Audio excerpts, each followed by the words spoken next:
Assalamualaikum warahmatullahi wabarakatuh. Bismillahirrahmanirrahim. Alhamdulillahi rabbil alamin. Nahmadullaha ta'ala wa nashkuruh. Wa nusalli wa nusallimu ala sayyidina Muhammadin alladhi ballagha risalah wa adda al-amanah wa nasaha al-ummah حتى أتاه اليقين وعلى آله وصحبه أجمعين سبحانك لا علم لنا إلا ما علمتنا إنك أنت العليم الحكيم رب اشرح لي صدري ويسر لي أمري واحلل عقدة من لساني يفقه قولي أما بعد فإن أصدق الحديث كتاب الله وخير الهدي هدي محمد صلى الله عليه وسلم وشر الأمور محدثاتها وكل محدثة بدعة وكل بدعة ضلالة وكل ضلالة في النار ثم أما بعد. InsyaAllah pada hari ini kita sambung pada tanda yang ke-32 daripada tanda kiamat kecil. Tajuk yang ke-35, muka surat 98 di bawah tajuk merebaknya keruntuhan akhlak. Ini terjemahannya atau dalam bahasa Arab yang asal yang ditulis oleh Syekh Hafizahullah, Zuhurul Fuhsh. Zuhurul Fuhshi. Zahirnya Al-Fuhsh. Apakah maksud al-fuhsh? Di sini diterjemahkan dengan merebaknya keruntuhan akhlak, iaitu al-fuhsh itu keruntuhan akhlak. Dan terjemahan ini bersesuaian dengan apa yang disebutkan oleh Ibn Manzur dalam Lisanul Arab. Beliau kata al-fuhshu adalah al-badi'atu wal-qabihatu min al-aqwali wal-af'al, iaitu perkataan-perkataan dan perbuatan-perbuatan yang buruk dipandang atau buruk didengar. Perkataan-perkataan yang al-qabihah, al-badi'ah, perkara-perkara buruk dalam perkataan dan dalam perbuatan. Jadi maksudnya yang apa yang diterjemahkan ini bersesuaian dengan apa yang disebutkan oleh Ibnu Manzur rahimahullah. Dan apa yang disebutkan ini juga merupakan apa yang diterjemahkan ini sesuai dengan apa yang diinginkan oleh Syekh. Walaupun perkataan al-fuhsyu itu membawa makna yang lebih luas, tapi yang Syekh inginkan adalah tersebarnya akhlak buruk. Walaupun kalau kita lihat kepada tafsiran makna al-fuhsh dalam nas, lebih banyak merujuk kepada makna zina. Zina, Nabi Allah berfirman, "Wala taqrabuz zina innahu kana fahishatan wa sa'a sabila." Fahishah ini merujuk kepada zina. Namun tajuk tersebut telah akan dibincangkan nanti pada kenapa pula obesity ni? Tanda yang ke 77, tapi buka-buka 77 jadi obesity. Tak patut. Mana 77 tadi? 77 kelakuan keji tersebar luar dan secara terang-terangan. Yang nombor 77 walaupun sini terjemahkan keji, tapi kalau tengok pada syarahnya Syekh rujuk pada zina. Jadi dia sama. Dia kalau cakap nombor 77 dengan kita kesan 32, muka surat 174, dia akan dua ni kalimahnya sama. Itu merujuk pada kalimah fahishah atau al-fuhsh. Baik. Merebaknya al-fuhsh. Al-fuhshu kalau kita lihat dalam konteks agama, dalam konteks ibadah dan maksiat, al-fuhsyu adalah segala jenis maksiat. Dan maksiat yang dimaksudkan adalah seperti kata Ibn al-Athir, ma yashtaddu fuhshuhu minadh-dhunubi wal ma'asi. Dosa-dosa dan maksiat-maksiat yang sangat buruk dalam syariat. Dia termasuk apa? Termasuk zina, termasuk dengan yang bawa jalan-jalan ke arahnya, liwat dan seumpamanya. Ini semua termasuk dalam fahisyah dan fuhsh. Dan oleh kerana penulis dan juga penterjemah merujuk kepada akhlak, jadi saya pun akan syarah berdasarkan kepada apa yang disebutkan oleh penulis. Kata penulis, al-fuhshu huwa at-tasahulu bil libasil 'ari. Ketidaksopanan ataupun al-fuhsyu merujuk kepada keadaan seorang yang selesa dengan pakaian dan percakapan yang tidak sopan. Saya terjemahkan bahasa Arab ni seterusnya. At-tasahul, bermudah-mudah. Al-fuhsyu, ya, yang dikatakan al-fuhsyu, perkara yang buruk ini adalah tasahulu bil libasil 'ari, bermudah-mudah untuk berpakai dengan pakaian-pakaian yang menampakkan aurat atau mendedahkan aurat. Dan ini yang maksud ni lebih tepat. Tersebar di mana-mana orang dedahkan aurat. Mudah, akhlak. Sebab tu dia berkaitan dengan al-fuhsyu ni, dia berlaku pada badan, berlaku pada pakaian, berlaku pada akhlak dan juga perkataan. Yang bersangkut paut dengan keburukan yang kita nampak pada badan orang, dia merujuk kepada pakaian. Mana bermudah-mudahnya di akhir zaman manusia mendedahkan auratnya tanpa merasa janggal. Wal-alfadhul qabihatu allati yustahya minha, dan bermudah-mudahnya melafazkan kalimah-kalimah yang buruk yang malu diungkapkan. Banyak perkataan yang pada zaman dulu orang segan nak sebut. Akhir zaman orang bermudah-mudah sebut. Kita terkejut. Ada orang yang pakai tudung yang sempurna, jual produk-produk berkaitan dengan hubungan lelaki dan perempuan. Cakap perkataan pelik-pelik, sedangkan dia berpakaian. Malah yang paling kita bukan kelakar lah, sedih pun, tapi nampak macam pelik sangat. Ada ustazah-ustazah yang jenis mulut begitu. Kalau ustaz tu biasalah. Minta maaf. Ustaz tu itu alamat tu dah zahir lebih awal lah.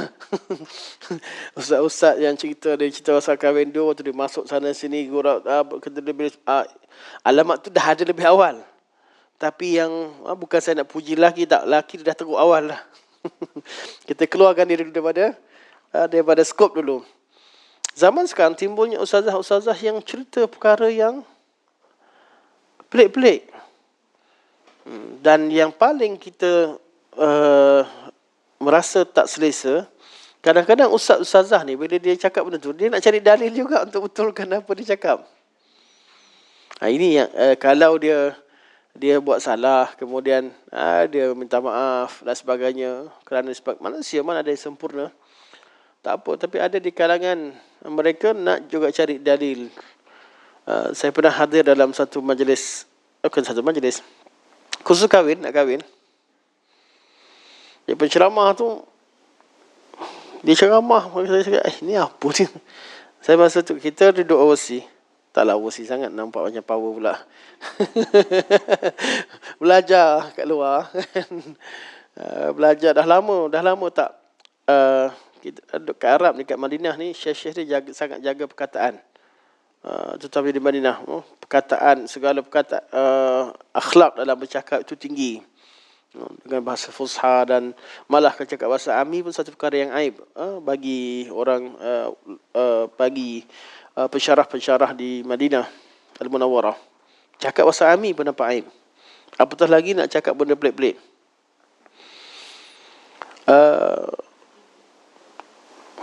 Saya di Madinah sejak tahun 2004 sampai 2013 kahwin. Maksudnya lama tak? 4 di 9 tahun lah. Dalam tempoh 9 tahun tu, dan jarang balik kejap. Saya antara yang balik je berjalan ya. Sampai saya kata, yang saya sudah cerita, mak saya sendiri kata, bila hari dia kata, jangan untuk tahun-tahun ni jangan jalan lah duduk dengan mak. Baru saya sedar banyak masa yang kita lupa, kita seronok berjalan, lupa tak banyak masa dengan mak ayah. Tapi ceritanya dah lama tak tahu sangat apa yang berlaku. Jadi kita hadir bila kena bayar, masa tu RM80 je. Bayar untuk kursus kahwin, seronoklah dapat ilmu. Masuk dalam, dah lama tak masuk majlis ilmu di Malaysia. Saya masuk di Bangsa Maju. Saya pun hadir. Ustaz tu cerita, saya cerita pasal apa ni? Dah lah kita dengar, nak dapat, terpaksa ambil sijil tu kan, sijil kursus perkahwinan. Hadir dengar, lepas dengar dia cerita, saya cakap, ni bukan cerita. Ni bukan majlis ilmu ni. Ni majlis buat lawak, dan lawak dia lawak cerita tentang lucah. Saya cakap, inikah kursus yang aku wajib hadir? Saya kat dengan keluar, saya kat dengan ipar saya. Sijil ni sijil tak ada manfaat ni. Saya dapat sijil kat keluar, lepas tu nak ambil sijil tak dapat. Sebab saya kahwin cepat. Kursus cepat, lepas tu nak pergi, tak sempat nak ambil. Saya minta ipar saya ambil kan. Dia kata, ni dah siap dah ni. Tak apa, sijil tak manfaat tak apa. Yang penting lulus ni je. Yang penting. Bila saya kata tak manfaat, ipar saya kata apa? Tantang kau tak guna ni.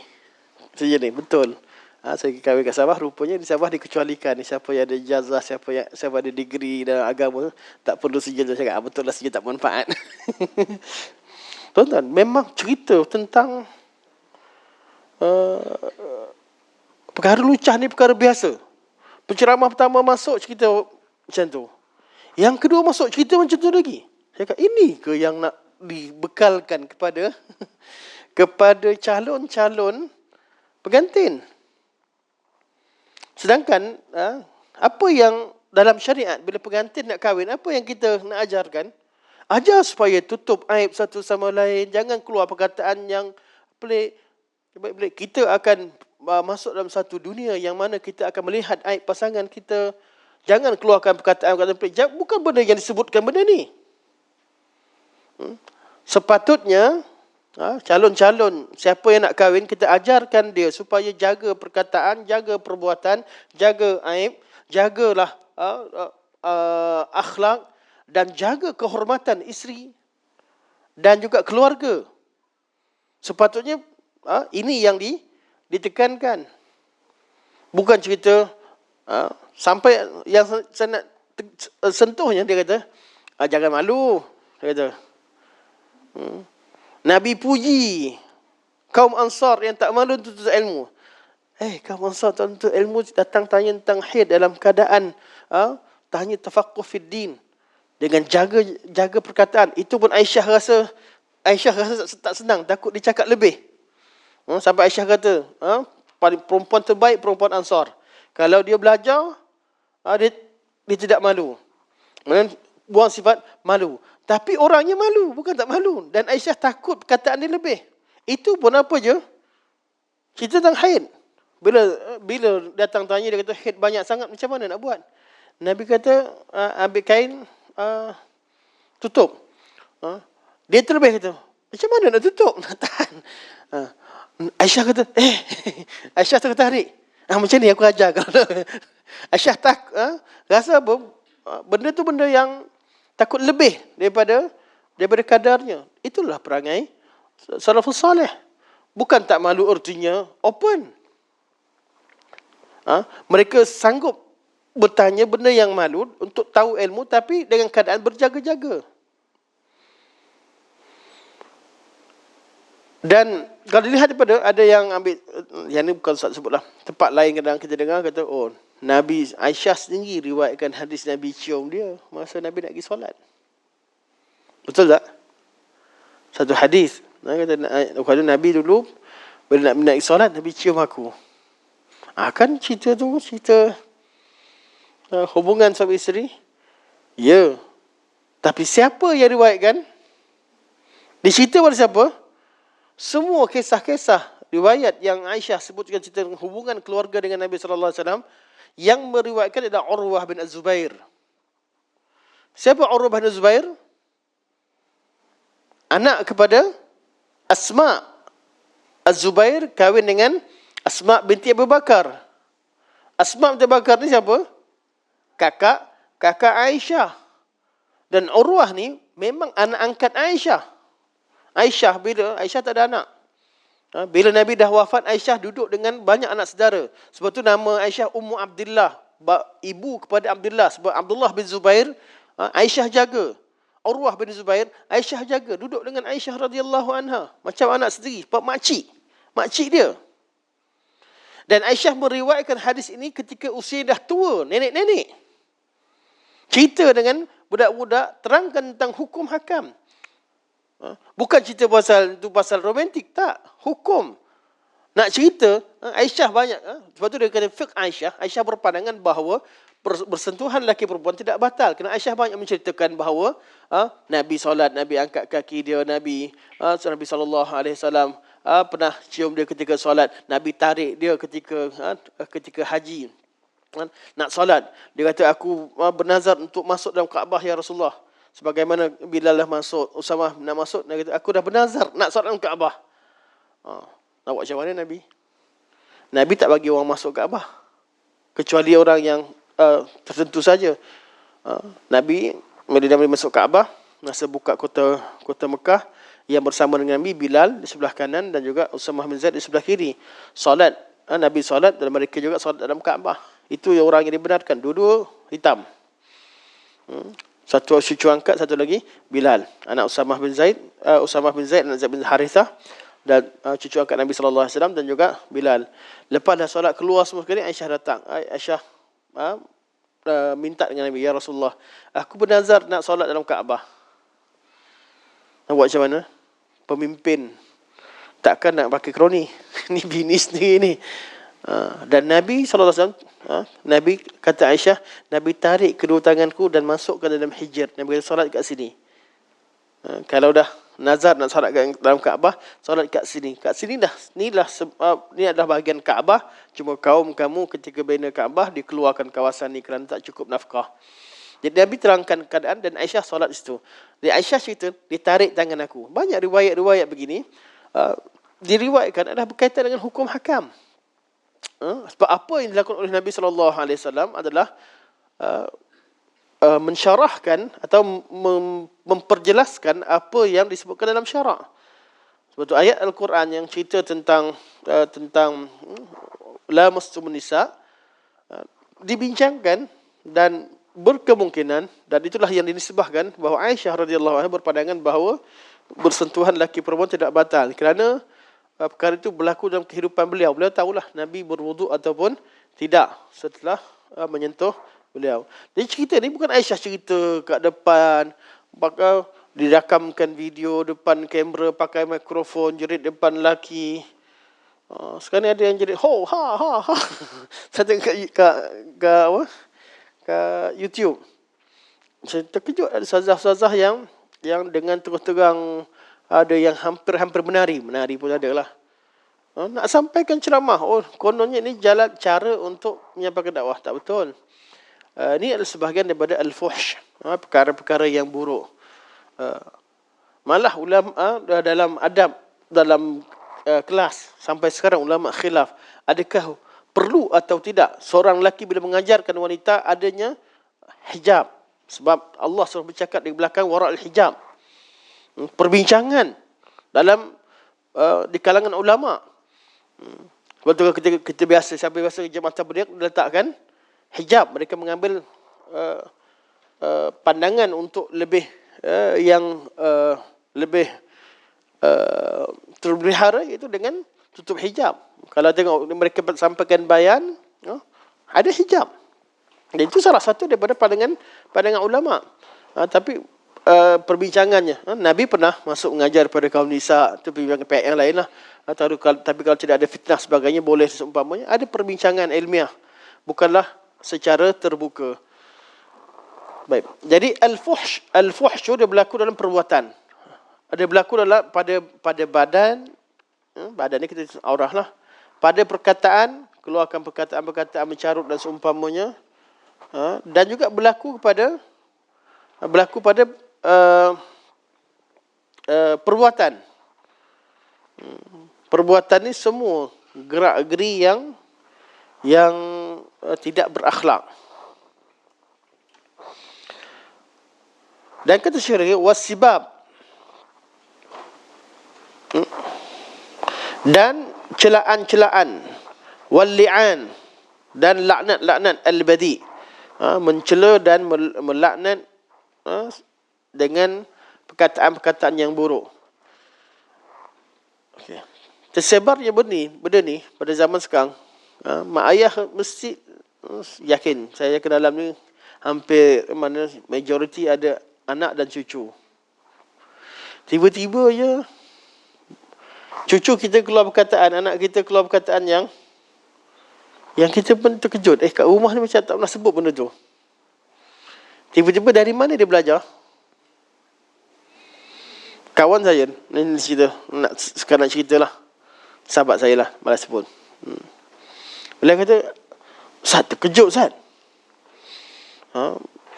Bila mak dia dekat tengah makan, mak dia tak hulurkan ayam. Mak dia main-main, apa macam tu. Dia angkat jari tengah, dia kata, fuck you, mam. Budak kecil. Dia kata, Ustaz, dari mana dia belajar ni? Dia cari. Mula tak salah. Mula cari salah kan. Dia cerita dia nak cari salah. Dia kata, mungkin kat taska apa? Kat budak belum sekolah tu. Taska lah kan. Taska yang belum sekolah. Belum 6 tahun. Dia kata, mungkin saya dia mula salah. Rupa-rupanya YouTube. Dia cari-cari sampai jumpa. Jumpa. Kartun yang begitu ada. Disebarkan kerosakan akhlak melalui rancangan kanak-kanak. Terkejut. Kerana perkataan yang pelik-pelik tak pernah dengar. Saya lupa apalah perkataan lain lah. Tambah kita malah di sini sebut. Anak saudara saya lah sebut. Mak dia tu tanya, dari mana dia dapat perkataan macam ni?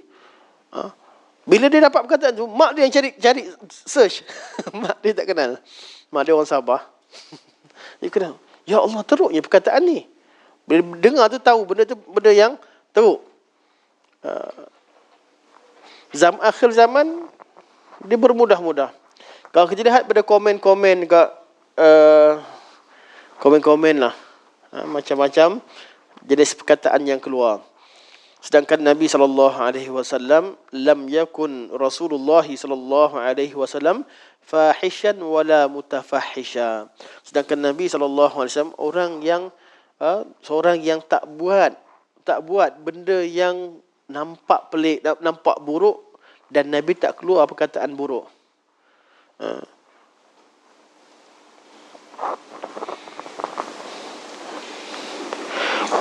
Antara tanda hari kiamat, kata Syekh, wa min alamatis sa'ah zuhurul fuhsyi. Antara sambung balik sini. Salah satu tanda kiamat ialah ketidaksopanan yang menjadi-jadi. Rasulullah sallallahu alaihi wasallam bersabda, "Walladhi nafsi Muhammadin biyadihi." Walladhi nafsu Muhammadin biyadihi. Demi yang jiwa Muhammad berada di tangannya. Demi siapa? Demi Allah. Kalau sumpah, kita bersumpah dengan nama Allah Subhanahu Wa Taala. Boleh juga bersumpah dengan sifat Allah Subhanahu Wa Taala. Walladhi nafsi biyadihi, sifat Allah ataupun sesuatu yang merujuk pada Allah Subhanahu Wa Taala. Alladhi nafsi biyadihi atau walladhi nafsu Muhammadin biyadihi merujuk kepada Allah Subhanahu Wa Taala. Jadi demi Allah Subhanahu Wa Taala. La taqumu sa'atu hatta yazhara al-fuhsyu. Tidak akan berlaku kiamat sehingga zahirnya al-fuhsyu, iaitu zahirnya banyak perkara-perkara buruk. Wattafahusyu wa qati'atur rahmi wa su'il mujawarah. Seperti mana yang kita pernah baca pada minggu yang lalu. Baik, sebenarnya yang tanda hari ini ialah sambungan daripada hadis yang lepas. Dia sama saja, dalilnya sama. Baik, kita terus masuk kepada tajuk seterusnya, iaitu yang ke-33. Tanda yang ke-33, takhwinul amin wa i'timanul kha'in. Orang yang jujur dianggap pengkhianat dan pengkhianat dipercayai.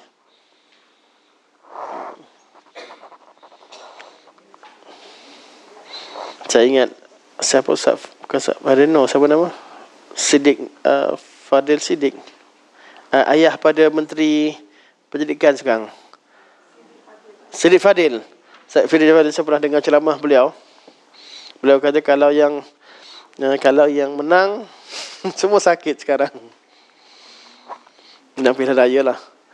Sebab kata orang Melayu gurau-gurau. Dia kata jejit semut siapa sakit naik atas. Yang atas tu semua sakit-sakit. Tapi bila ceramah panjang lah, beliau gurau. Dia kata zaman sekarang ni kalau nak naik zaman sekarang mekanisme macam mana naik jawatan, dia kena pump dari bawah. Politik kena ada orang yang angkat dia.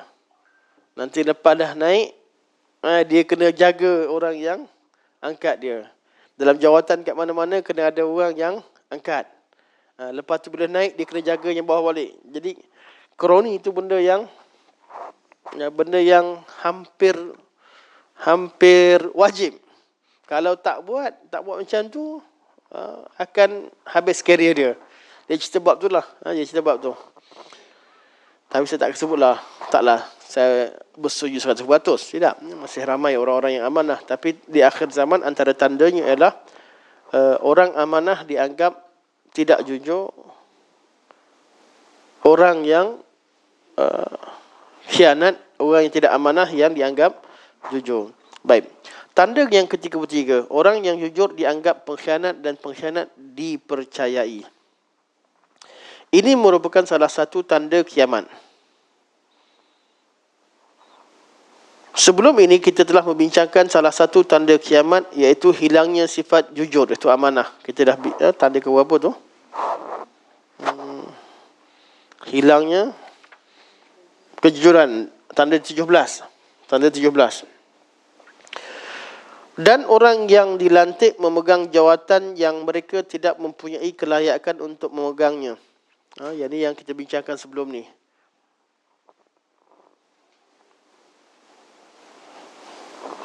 Kami pernah ambil bila keluar senarai menteri, ya. Saya dengan sebab saya asri dia borak-borak. Kita antara ramai-ramai ni cuba kita fikir yang mana layak.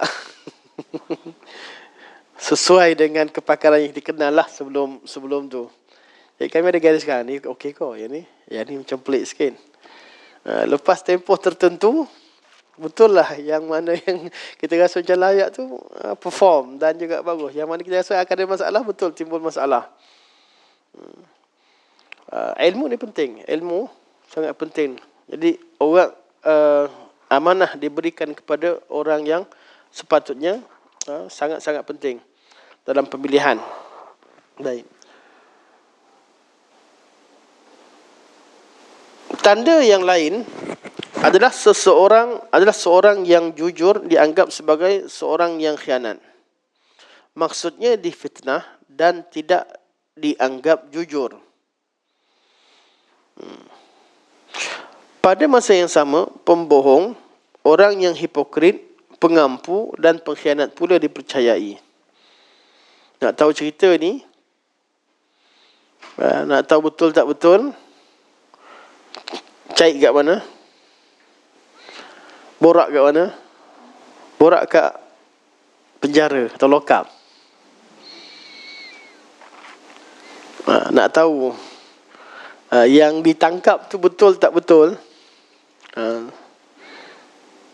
Saya tak cerita lah. Saya ada pengalaman sikit di Madinah lah. Tapi kejap je lah. Ada orang tuduh kena masuk kerja lengkap. Tapi bila borak dalam tu, kita semua tak bersalah lah. Lepas tu tak bersalah semua sekali. Tapi ni yang kena tangkap, yang kita nak buat baik yang kena tangkap. Penjahat sebenarnya lari habis dah. Di dalam tu orang kau kenapa? Aku pun tak tahu sebab apa kena. Jadi yang muka lurus-lurus ni memang kena. Tak tahu sebab apa. Nanti borak-borak. Lepas borak-borak dalam. Oh macam tu cara dia orang. Kalau ikutkan yang zahir. Saya pun baru borak. Rupanya ingat saya seorang ada pengalaman begini. Ada seorang ustaz lain. Tak sebut lah. Saya tak sebut nama dia dah. Kita tahu kenal. Dia kata ada pun ada pengalaman juga. Kena. Kadang-kadang yang ditangkap itu bukanlah pengkhianat. Yang dizahirkan, kadang-kadang orang ambil gambar viral, ada sebahagian ustaz kita kan, yang letakkan gambar besar kat surat khabar, pengganas. Saya boleh tengok, pengganas. Dah lah ustaz ni baik dengan kita, kan? Suka ikram orang, suka masak bagi makan ke orang, sangat baik. Tiba-tiba keluar kat surat khabar, pengganas. Dia ni bunuh ayam je. Dia sembelih ayam, bunuh kambing je lah nak bagi orang makan. Ni macam-macam tuduhan. Belum tentu orang yang amanah itu dianggap sebagai amanah. Mungkin yang jahatnya yang tangkap tu. Yang tuduh tu. Mungkin. Dan benda tu mungkin saja berlaku. Tanda yang lain ialah seorang yang jujur dianggap sebagai seorang yang khianat. Maksudnya difitnah dan tidak dianggap jujur. Pada masa yang sama, pembohong, orang yang hipokrit, pengampu dan pengkhianat pula dipercayai. Dia punca daripada apa? Apa sebab? Manusia ni fitrah, tak nak angkat orang yang pengkhianat, betul? Tak adalah. Tanya ke masyarakat mana sekalipun, Islam bukan Islam, etis sekalipun, dia mesti nak orang jujur. Semua masyarakat nak orang jujur jadi pemimpin. Tapi apa yang menyebabkan boleh berlaku benda ni? Ya? Macam-macam. Antaranya sistem itu sendiri mewajibkan macam tu. Kalau contoh sistem demokrasi diperlukan apa? Perlukan undi, betul? Undi. Di dunia ini orang alim lebih ramai ke orang jahil lebih ramai? Kalau tengok ada ilmu,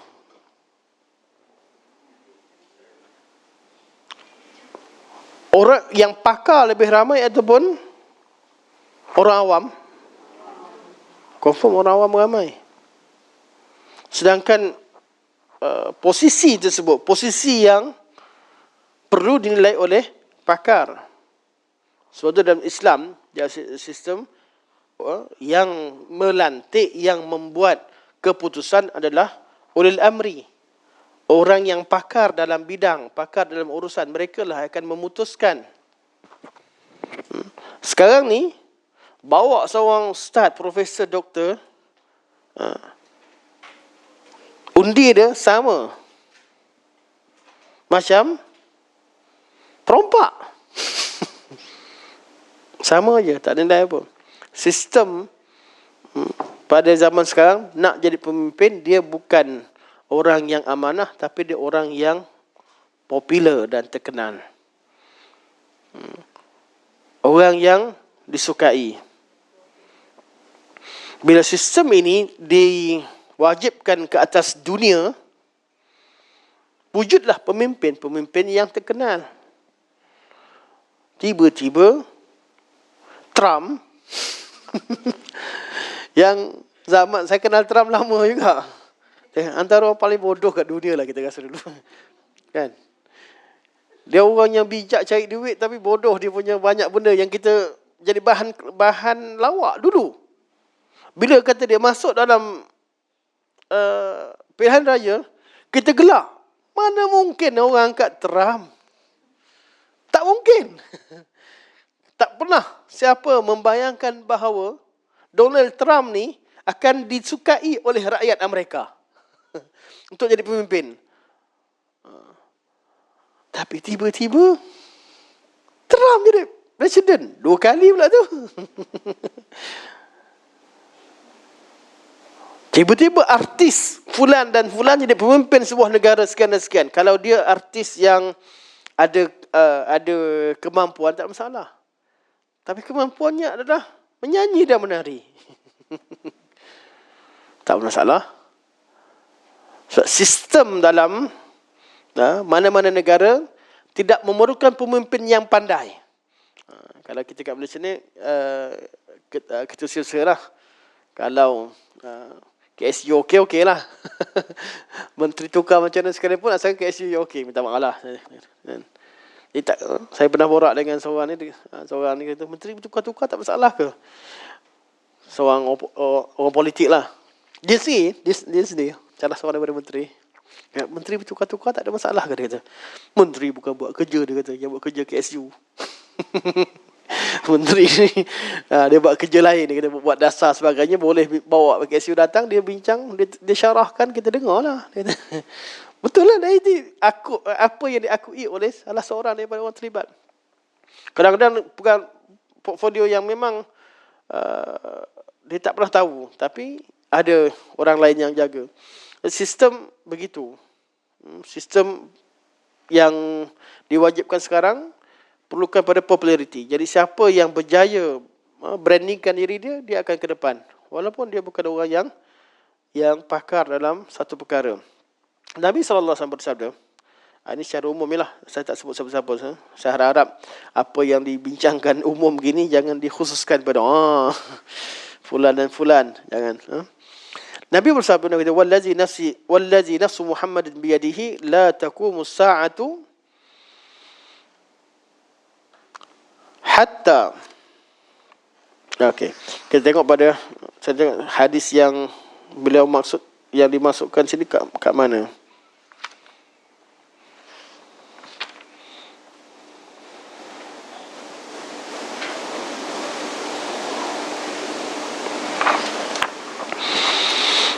Dalam ni dia sebut cara ringkas hadisnya, tapi terjemahan disebutkan detail. Saya baca terjemahan sebab saya tak hafal hadisnya. Demi zat yang di tangannya jiwa Muhammad, tidak akan berlaku kiamat sehingga akan dibenarkan padanya orang yang dusta. Kita dah baca sebelum ni, tapi tak apa.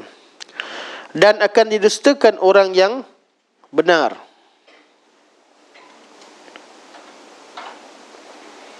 Okey, ada.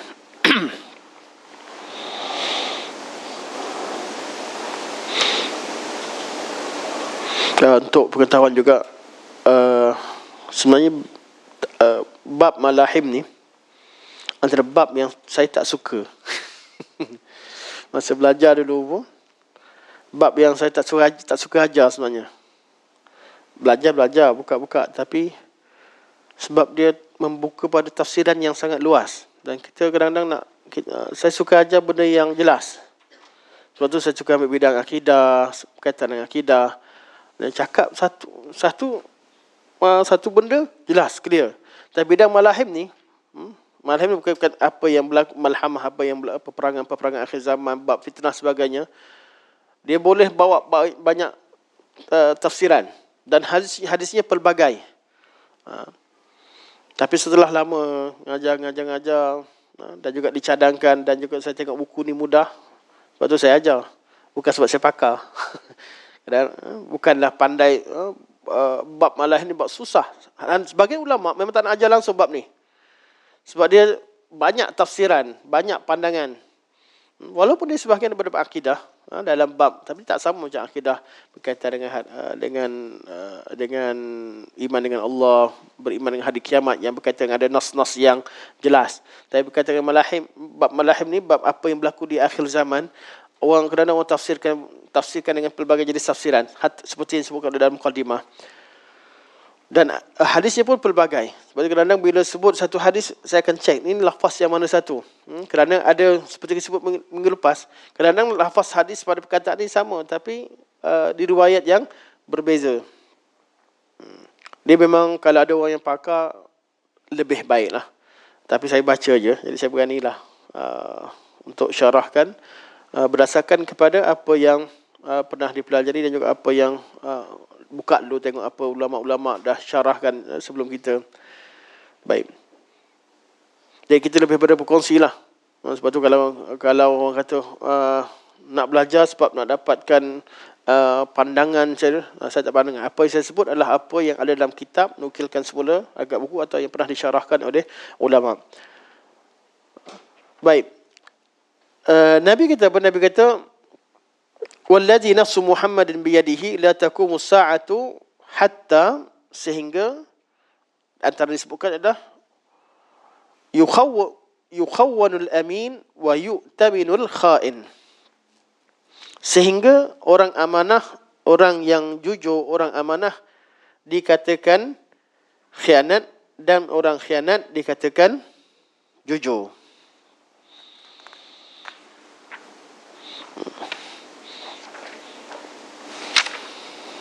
Abdullah, hadis yang sebelum ni, hadis yang sama, cuma penterjemah dia tidak, dia sambungkan terus, dia terlompat pada tanda yang akhir. Baik. Tanda yang ke-33 maknanya jelas. Tanda yang 34, kematian orang kenamaan dan mulia dan bertambahnya mereka yang jahil.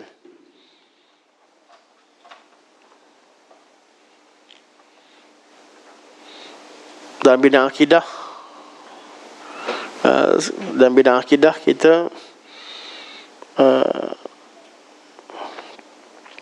siapa profesor yang meninggal baru ni masa PKP di UKM tu, Prof Prof Kamil, tapi Prof yang seorang lagi yang tulis pasal batiniah semua sekali, Abdul Fattah Harun. Dengan tempoh yang lama, Dr. Prof Abdul Fattah Harun ni jaga platform JAKIM, dan kita nampak penulisan berkaitan dengan akidah oleh JAKIM sangat kita kata, kalau kami orang Gabung Borak kata, walaupun dalam macam-macam penulisan, tapi Masya Allah JAKIM dia punya bab akidah dia firm kan. Lepas tu kami bukan kenal, kita budak-budak muda tak kenal sangat lah sebelum tu. Walaupun beliau famous, tapi tak kenal secara detail kerja beliau. Bila masa PKP, masa tengah PKP tu tengah famous tentang batiniah. Dan saya pun, yang saya belajar batiniah Arab lah. Batiniah Melayu tak pandai sangat. Sebab bukan kita terlibat ni pun. Jadi saya cakap macam tu, saya minta bahan. Jadi ada seorang abang ni, dia bagi saya bahan. Dia orang batini dulu. Dia orang batini sampai sekarang masih duduk bergaul dengan geng batini. Tinggi ni dia bagi buku dia, buku batiniah. Saya kena study. Banyak sangat lah pula. Nah, masa tu nak buat daurah tentang batiniah. Jadi batiniah yang kita tahu macam tulisan Imam Ghazali, Ibn Taymiyah sebagainya berkaitan hujah rad batiniah, kita belajar lah. Sebab tu dalam bidang kan. Tapi kalau batiniah Melayu ni, saya ingat kan tak ada buku. Rupanya ada buku-buku yang banyak. Saya baca semua sekali. Tengok mana sepanjang PKP lebih banyak baca buku batil daripada buku bermanfaat, sebab nak kaji benda tu kan, batiniah. Sebab masa tu kami nak buat daurah. Saya, Ustaz Asri, Ustaz Fasan dengan Ustaz Adri. Kita nak buat daurah kat Baitul Salam. Tapi tertangguh. Bila tertangguh, saya kata adalah masa untuk saya baca buku-buku versi Tanah Melayu kan. Bila buka balik buku-buku tu, banyak benda pelik yang tak ada kat dunia Arab. Yang ada kat batiniah Tanah Melayu. Lepas dah baca habis, saya buat kesimpulan. Lepas habis pada tu, saya pergi masjid, ada orang sebarkan buku Dr. Abdul Fattah Harun. Lepas saya tengok buku-buku dia, orang bagi free lah. Dia bagus juga, orang masjid kan. Saya tengok, semua dah tersenarai kat dalam tulisan dia. Saya kat penatnya kaji panjang-panjang. Apa yang nak tulis tu, beliau dah muatkan dan beliau dah jawab dengan sempurna. Baru saya tahu, subhanallah, hebatnya seorang yang tenang, relax, buat kerja dalam, buat kerja dalam diam, tak diam juga, tapi buat kerja yang berkualiti, ahlinya. Tapi sekarang saya tahulah digantikan oleh siapa, apa keadaan sebagainya, wallahualam. Tapi orang yang pakar ni sangat penting. Orang-orang yang mahir, cukup ada seorang dalam satu tempat tu, dia boleh mengubah landscape sesebuah jabatan ataupun sebuah pertubuhan. Dan kepakaran beliau dalam berkaitan dengan batiniah Melayu ni memang mahir lah. Beliau sangat-sangat mahir. Tapi itulah, saya tak sempat. Saya baru bila dah kenal, saya baru kata, susun hari kita. Saya borak dengan beberapa kawan, jom kita nak ziarah Prof. Last kali dapat tahu beliau meninggal. Tak sempat nak ziarah. Dan saya tak dapat kemuliaan untuk bertemu dan belajar daripada beliau. Kalau orang pakar ni, kalau kita tanya, ada soalan-soalan tertentu yang kita nak tanya spesifik. Kalau dapat jumpa, boleh tanya. Tapi tak sempat saya tanyakan. Baik. Kematian orang kenamaan dan mulia dan bertambahnya mereka yang jahil, atau dalam tajuk asalnya halakul wu'ul wa zuhur tahawud, meninggalnya al-wu'ul dan zahiri at-tahawud. Sahabat pun tanya, siapakah al-wu'ul dan tahawud dalam hadis di bawah. Ini juga merupakan salah satu tanda kiamat. Orang yang paling mulia, paling bijaksana, paling rasional dan berilmu akan mati. Dan orang lain yang jahil akan mengambil tempat mereka. Mereka ini tampil ke hadapan kerana tiada orang lain yang menyaingi mereka. Saya sebelum kelas kita, saya tangguh. Saya pergi kursus kat Saudi kan. Ternampak Masya Allah. Yang satu dunia datanglah pakar-pakar bab Syiah.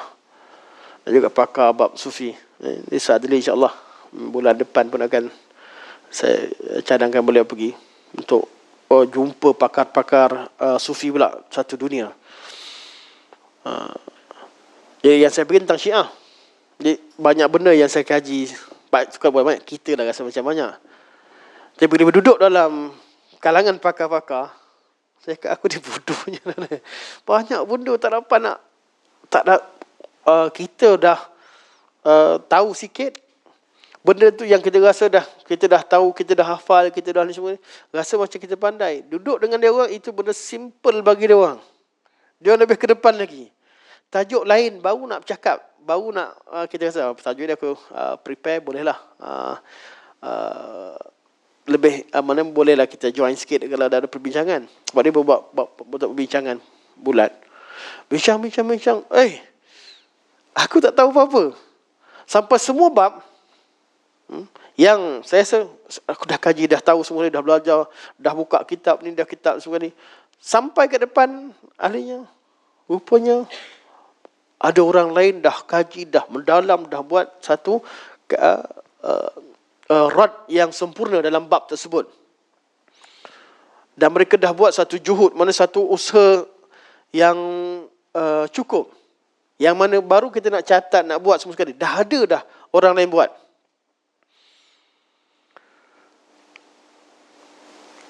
Dan kenapa kita dianggap sebagai ustaz ni pandai dah, dia ni pandai akidah. Kenapa?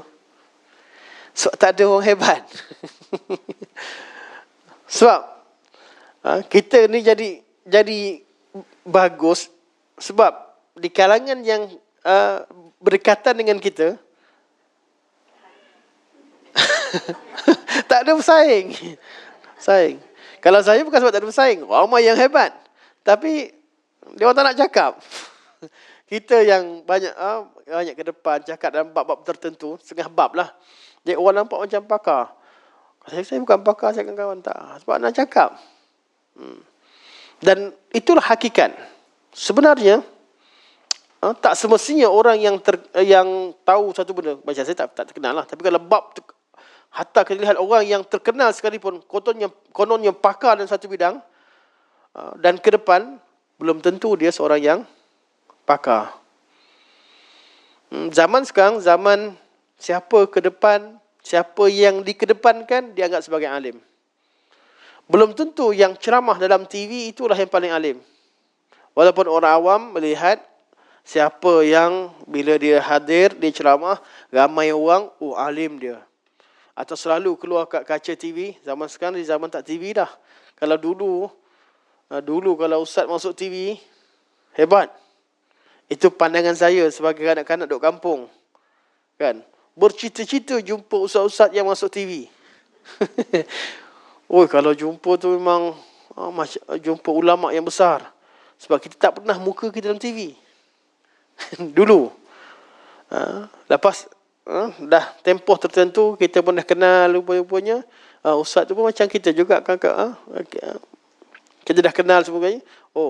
Rupanya media ni, dia memainkan peranan yang sangat penting. Dan kepakaran itu wujud kerana tidak ada pesaing. Dan ini yang Syekh sebut. Syekh kata, ramai yang tampil ke hadapan kerana tiada orang lain yang menyaingi mereka. Baik, Rasulullah SAW bersabda, "Walladzi nafsu Muhammadin biyadihi la taqumu as-sa'atu hatta wa dzakara minha wa yahlakul wu'ulu wa yazharu at-tahawwut." Sehingga meninggalnya orang-orang kenamaan, orang-orang yang hebat, dan manakala orang-orang yang tahawut, golongan-golongan yang berada di bawah, daripada kalimah tahta, di bawah, al-ulu yang ke atas, dia ada aul kan. Kita faraid bila dia tinggi, ada masalah aul. Dia tinggi, ali, orang yang tinggi. At-tahawud daripada taht. Jadi golongan yang hebat meninggal, generasi hebat meninggal, dia digantikan oleh golongan yang berada di bawah. Atau malah at-tahawud sini bila ditanya, faqalu ya Rasulullah, wa mal wu'ulu wa mat tahawud? Ya Rasulullah, apakah yang dimaksud dengan al-wu'ulu wa mat tahawud, dan apakah at-tahawud? Qal al-wu'ulu wujuhun nasi wa ashrafuhum. Orang yang ke depan dan yang mulia di kalangan mereka. Wa tahawutu allazina kanu tahta aqdamin nasi la yu'lamu bihim. At-tahawud ialah orang yang berada di bawah tapak kaki manusia, orang tak kenal selama ini. Maksudnya, bila seorang yang hebat meninggal, tidak ada pengganti yang selayaknya, maka dia digantikan oleh orang-orang yang tidak mempunyai kemampuan. Yang mana mereka ni sebenarnya berada di layer yang paling bawah dalam masyarakat. Kemunculan golongan yang jahil ini mungkin disebabkan oleh jawatan penting yang disandang oleh mereka.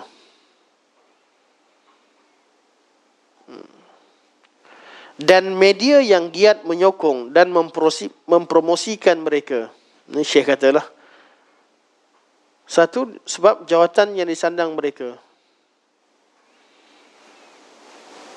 Ada setengah daripada tempat, jabatan mufti sendiri itu adalah merupakan lantikan politik. Jawatan mufti, dia mesti datang daripada parti politik yang lantik. Jadi kadang-kadang berbeza daripada mufti sebelumnya. Fatwa terbalik terus kadang-kadang. Kerana ada jawatan yang disandang. Kalau macam sekarang, confirm lah. Kalau dah menang, parti yang menang dia akan lantik siapa-siapa lah. Sebab ada jawatan dalam parti sebagainya. Dan benda ni berlaku di mana-mana. Dia bukanlah orang yang paling layak, orang yang paling hebat, tapi kerana ada jawatan disandang pada tempat tertentu, maka dilantik untuk sekian. Dan benda ni dah jadi sistem, dah jadi satu sistem yang diamalkan dalam masyarakat. Baik. Dia kata Syekh, wa'ul atau media, sama ada jawatan tertentu atau ada kabel ataupun media yang mempromosikan mereka. Wa'ul yang mulia, bijaksana dan ikhlas akan dipencilkan daripada orang ramai dan daripada media. Kelas-kelas kalau ilmiah sangat, boleh masuk TV ke? Tak. Sama pada bed saya borak. Saya kenal lah. Ustaz buatlah lawak sikit Ustaz. Saya kadang-kadang kat sini saya santai lah. Setengah tempat tu saya ngajar serius. Ustaz bagus ajar, tapi kita nak buat masuk. Ustaz nak masuk, kita nak masukkan ini, dia kena Ustaz kena pandai lawak sikit. Ustaz kena masuk sikit, nak tarik supaya kita nak ramai orang, kita nak view yang ramai. Kita nakkan apa dia pada? Rating. Kita nak rating yang ramai. Minta maaf lah tak pandai ya. Lah sekarang sampai sekarang saya tak masuk TV lah, muka tak layak masuk TV. Rating yang paling penting. Kalau perkataan dia kata, kami tak pentingkan ilmu tu Ustaz. Katanya, kami tak penting ilmu tu, kami pentingkan view dan rating.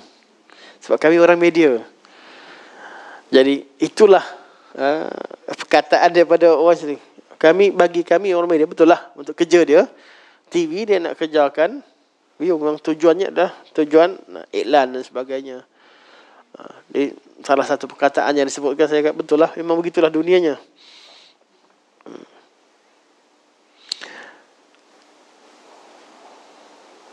Tiada orang yang akan menjadi terkenal melainkan mereka yang menyanyi, menari dan melakukan kerja-kerja yang tidak bermoral sebagai profesion mereka. Dia nak kena menari baru famous. Susah. Sebaliknya tiada tempat untuk ilmuwan, ahli sains, mereka cipta, mereka yang terkenal dalam bidang perubatan dan kejuruteraan dan orang-orang seperti mereka. Tapi yang ni kita bukan hadis yang hadis yang dalam hadis dah, yang ni komen Syekh. Syekh pun zaman kita. Dan Syekh sendiri kena ada orang kecam Syekh sebab sentiasa keluar kat TV. Syekh Arifi, dia yang keluar kat TV, dia orang kecam ni ulama TV ni. Orang betul dah. Tapi tak, beliau seorang yang ada seorang profesor, seorang ulama yang ke depan dalam TV. Tapi secara realitinya, hatta Syekh Muhammad Arifi antara ulama muda ataupun tokoh muda yang dikecam oleh sebahagian daripada orang yang sebab dia kata ulama TV. Tak masuk TV pun ada masalah, masuk TV pun ada masalah. Jadi penghujungnya keadilan lah. Ini ialah satu tanda yang jelas dan nyata. Walau bagaimanapun masih terdapat lagi manusia yang menunjukkan minat terhadap ceramah-ceramah agama. Anda boleh lihat di kebanyakan negara umat Islam menghormati ilmuwan dan penceramah Islam atau pendakwah Islam, dan sangat berminat untuk menghadiri majlis-majlis ilmu serta menonton rancangan-rancangan satelit yang berbentuk keagamaan. Ini betul lah. Di mana-mana sahaja, malah di semua negara sekarang ni, orang minat dengan program-program agama. Dalam samping orang minat benda lain, dia minat juga agama. Di Tanzania, sekarang contoh di Tanzania, majlis tahfiz Al-Quran dan tilawah Quran di Tanzania yang hadir berjuta orang. Jutaan dibuat ke padang bola. Yang buat tu kawan saya. Saya tanya dia baru ni, ada video saya cuma saya tak sebar ke YouTube, kat media sosial lah. Saya tanya dia, saya kata macam mana kau boleh kumpulkan orang berjuta orang sampai negara keliling semua datang semua sekali kan. Dia asalnya dia kata, kau tahu kan aku buat sekolah tak ada. Dia ni buat sekolah tak ada bangunan. Tak ada bangunan. Ada sebelum, dia fikrahnya sebelum tu, dia ada kawan, ada seorang lagi, dia buat sekolah di Tanzania juga dan beberapa negara yang lain. Kami masa belajar dulu, ada contoh orang yang bila borak, ada ni bila dah keluar nak ada sekolah, kata saya tak ada duit nak buat sekolah, tak ada tanah, tak ada apa semua, macam-macam lah. Bila nak berdakwah ni, bukan orang tahu, masa kita nak habis belajar, masing-masing semangat nak buat rancangan dakwah, nak buat macam mana dakwah. Dia orang-orang Afrika ni ramai yang nak berdakwah, tapi dia tak ada duit. Sekarang kawan saya, contoh kawan saya Afgan, sama juga. Dah keluar, tak tahu nak, ramai pelajar nak belajar, tapi dia orang miskin. Nak kena belajar, pagi bawa beca. Saya kawan saya, pagi bawa beca sampai tengah hari. Dia bawa beca sampai tengah hari, waktu tengah hari, tidur kejap, balik, petang, ajar. Dia kata duit beca tu lah untuk hidup ke keluarga dia dan untuk mengajar. Ini benda yang biasa. Terutamanya di Malaysia mudah. Tapi pendakwah kat luar mereka hadapi masalah begitu. Dan ada seorang ni, kami cerita dulu, kisah, bukan seorang, ramai yang buat macam tu. Di sekolah di Afrika ni, banyak yang mereka mula ke mana? Mula kat pokok-pokok. Kan ada kat YouTube ada orang ambil gambar. Jadi caranya, dia nak sekolahkan, nak buat bangunan tak ada, cari pokok yang besar, modal dia adalah papan putih atau papan hitam. Nak murah papan hitam, nak mahal papan putih. Sebab papan putih nak kena pakai marker. Papan hitam ni pakai kapur. Murah lah. Itulah modal dia. Dia budak-budak pacak kat mana-mana pokok besar, pacak, panggil budak-budak datang mengaji dan belajar. Dan dia tak perlu bangunan, hanya perlukan pokok besar, cari pokok besar. Jadi itulah masa kami nak takharruj, Syekh kata kita tak perlu kaya kalau nak berdakwah. Dia pun macam itulah. Dia bermula macam tu. Sampailah orang nampak lama-lama dia mengajar kat pokok, belajar ramai.